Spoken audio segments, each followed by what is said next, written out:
Bu akşam üzeri 18.46 sıralarında Emniyet Haber Merkezimize Merkez Adliye Binası arşiv katında yangın çıktığı anonsu üzerine Emniyet Haber Merkezimiz tarafından da hemen itfaiyemize haber veriliyor. İtfaiyemiz de hemen harekete geçerek vakit geçirmeden olay yerine intikal ediyor ve 18.52 sıralarında müdahaleye başlıyor.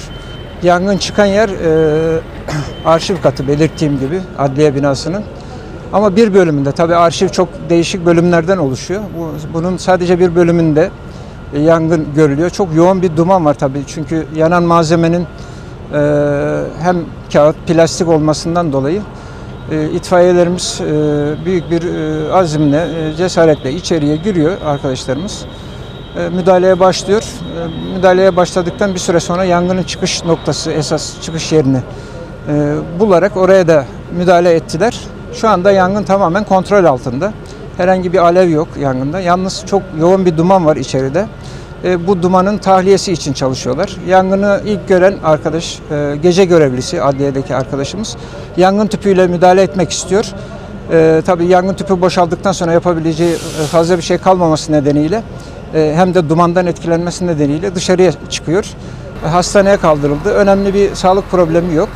Yine adliyemiz önünde görevli olan çarşı ve mahalle bekçisi arkadaşımız da dumandan etkilendi. O da hastaneye götürüldü. Onda da önemli bir sağlık problemi yok. Yani şu ana kadar 2 kişi etkilendi dumandan.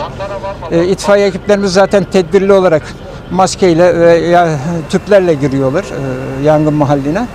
Şu anda yapılan çalışmalar hem binanın içerisine yayılan dumanın tahliyesi hem de yangın çıkan kattaki yoğun dumanın bir an önce tahliye edilerek ortamın daha görünebilir hale getirilmesi. Dediğimiz gibi şu anda tehlike doğuracak bir kısım yok.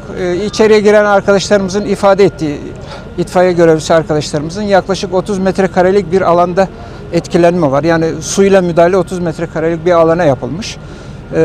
Arşivin bulunduğu bölümün de yaklaşık 200 metrekare civarında olduğunu ifade ediyor arkadaşlarımız. Tüm adliye mensuplarımıza geçmiş olsun diyorum. Allah beterinden saklasın.